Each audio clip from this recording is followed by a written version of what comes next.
আসসালামু আলাইকুম। সংবাদে আপনাদের সবাইকে স্বাগত জানাচ্ছি। আমি ফিরোজ তোহা। শুরুতেই সংবাদ শিরোনাম।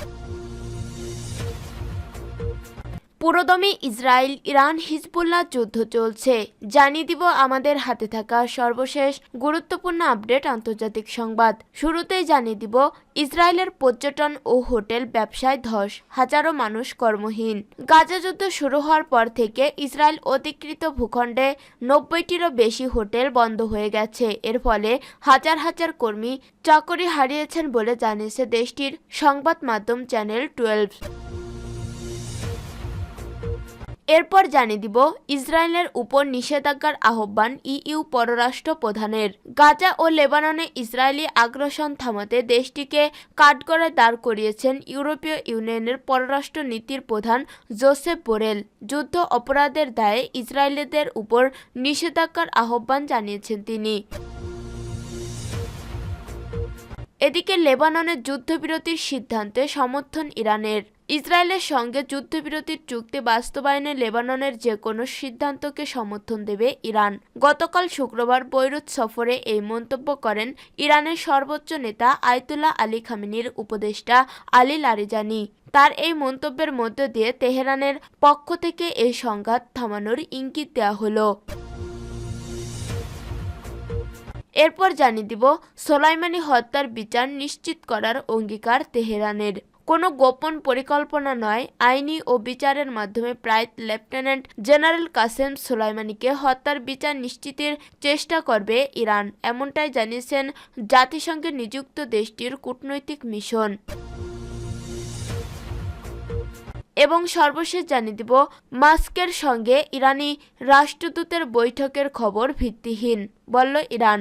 নিউ ইয়র্কের ইলন মাস্ক এবং জাতিসংঘে ইরানের রাষ্ট্রদূত আমির সাইদ ইরাভানির মধ্যে বৈঠক হয়েছে বলে যে খবর মার্কিন মিডিয়া প্রচার করেছেন তা সম্পূর্ণ অস্বীকার করেছে ইরান।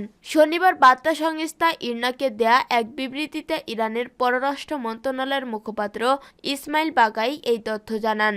বিবৃতিতে বাগাই বলেন, মার্কিন মিডিয়া যা প্রচার করেছে তার সবই ভুয়া খবর। তিনি বলেন, ইলন মাস্ক এবং ইরাভানির মধ্যে বৈঠকের কোনো ভিত্তি নেই। একই সঙ্গে ইসমাইল বাগাই অবাক হয়ে বলেন, এমন ভিত্তিহীন খবর কেন মার্কিন মিডিয়া এতটা প্রচার চালিয়েছে এবং এটাকে অতিরঞ্জিতভাবে উপস্থাপন করেছেন কেন। এর আগে বৃহস্পতিবার দ্য নিউ ইয়র্ক টাইমস তাদের এক প্রতিবেদনে জানায় যে তেহরান ইস্যু নিয়ে যুক্তরাষ্ট্রের নবনির্বাচিত প্রেসিডেন্ট ডোনাল্ড ট্রাম্পের ঘনিষ্ঠ সহযোগী ইলন মাস্ক ইরানের রাষ্ট্রদূতের সঙ্গে সাক্ষাৎ করেছেন।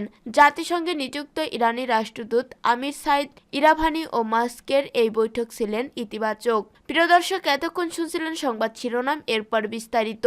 তবে তার আগে বন্ধু জানিয়ে দিন আপনি কোন স্থান থেকে আমাদের সংবাদটি দেখছেন এবং শুনছেন। জানিয়ে দিন এই সংবাদ সম্পর্কে আপনার মূল্যবান মতামত। আর বন্ধু, গাজা যুদ্ধে আপনি যদি নিরীহ ফিলিস্তিনিদের ভালোবেসে থাকেন তাহলে কমেন্টে এস লিখে বিশ্ববাসীকে জানিয়ে দিন। আর বন্ধু, আপনি যদি আমাদের চ্যানেলে নতুন হয়ে থাকেন তাহলে ভিডিওটি দেখতে দেখতে চ্যানেলটি সাবস্ক্রাইব করে রাখুন, যাতে করে আমাদের পরবর্তী সংবাদগুলো সবার আগে আপনার কাছে পৌঁছে যায়। এবারে বিস্তারিত। ইসরায়েলের পর্যটন ও হোটেল ব্যবসায় ধস, হাজারো মানুষ কর্মহীন। গাজা যুদ্ধ শুরু হওয়ার পর থেকে ইসরায়েল অধিকৃত ভূখণ্ডে 90টিরও বেশি হোটেল বন্ধ হয়ে গেছে।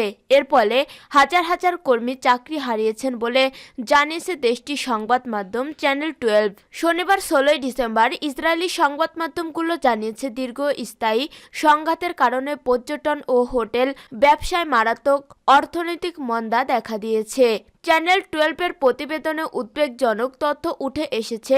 সেখানে বলা হয়েছে 2023 সালের 7 অক্টোবর থেকে শুরু হয় সংঘাতের পর অধিকৃত ভূখণ্ডে প্রতি 5টি হোটেলের মধ্যে একটি বন্ধ রয়েছে।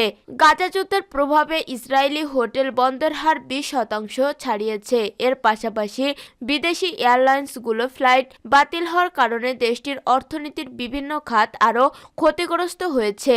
চ্যানেল 12 জানিয়েছে এতে পর্যটন খাতের উপর নির্ভরশীল হাজার হাজার পরিবার এখন নতুন কর্মসংস্থানের সন্ধানে রয়েছে। টেলিভিশন নেটওয়ার্কটির একজন প্রতিবেদক জানিয়েছে পর্যটন খাতে 85%-রও বেশি ঘাটতি দেখা গেছে। হিব্রু ভাষার সংবাদপত্র ইহুদিত আহারোনাথ জানিয়েছে, ইসরায়েলের প্রধানমন্ত্রী বেঞ্জামিন নেতানিয়াহু লেবাননে হামলা চালিয়ে উত্তর অঞ্চলে অর্থনৈতিক কর্মকাণ্ড পুনরুদ্ধার করতে চেয়েছিলেন, কিন্তু সেখানে ছোট ব্যবসার ৮০% বন্ধ হওয়ার ঝুঁকিতে রয়েছে। এ বিষয়ে চ্যানেল 12 জানিয়েছে, যুদ্ধ শুরু হওয়ার পর ইসরায়েলের উত্তর অঞ্চলে বেকারত্বের হার অন্যান্য অঞ্চলের তুলনায় 20% বেড়েছে।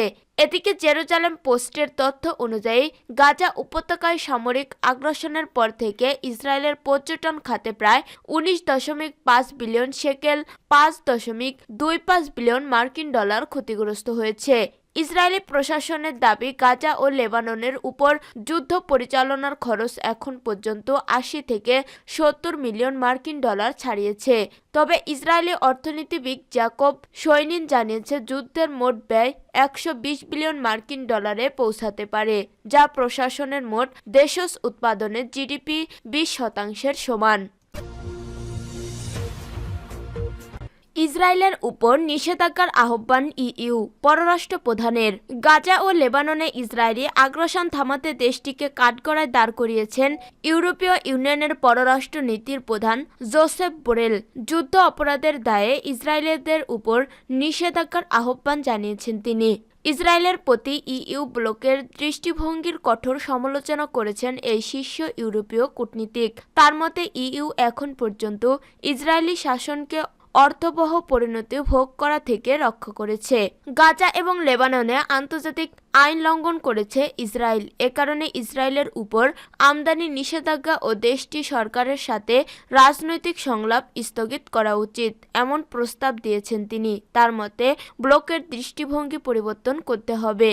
ইউরোপীয় ইউনিয়নের পররাষ্ট্র নীতির প্রধানের সঙ্গে বলেছেন, স্বাস্থ্যসেবা কর্মীদের উপর হামলা আন্তর্জাতিক মানবিক আইনের গুরুতর লঙ্ঘন। সংঘাতপূর্ণ অঞ্চলে চিকিৎসা কর্মীদের সুরক্ষা আলোচনাযোগ্য।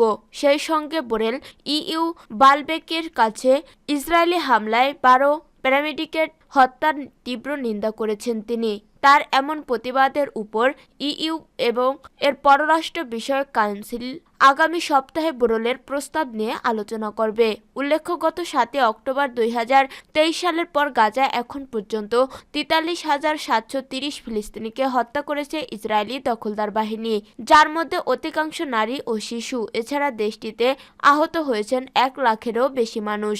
এর বাইরেও বহু মানুষ নিখোঁজ ও ধ্বংস স্তূপের নিচে আটকে আছেন। লেবাননের যুদ্ধবিরতির সিদ্ধান্তে সমর্থন ইরানের। ইসরায়েলের সঙ্গে যুদ্ধবিরতির চুক্তি বাস্তবায়নে লেবাননের যে কোনো সিদ্ধান্তকে সমর্থন দেবে ইরান। গতকাল শুক্রবার বৈরুত সফরে এই মন্তব্য করেন ইরানের সর্বোচ্চ নেতা আয়াতুল্লাহ আলী খামেনির উপদেষ্টা আলী লারিজানি।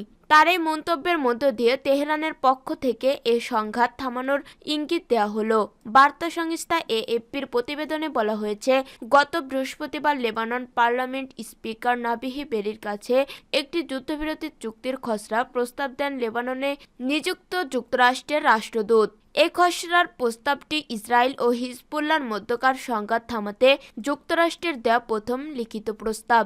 যদিও এই প্রস্তাবে কি আছে তার বিস্তারিত এখনও জানা যায়নি।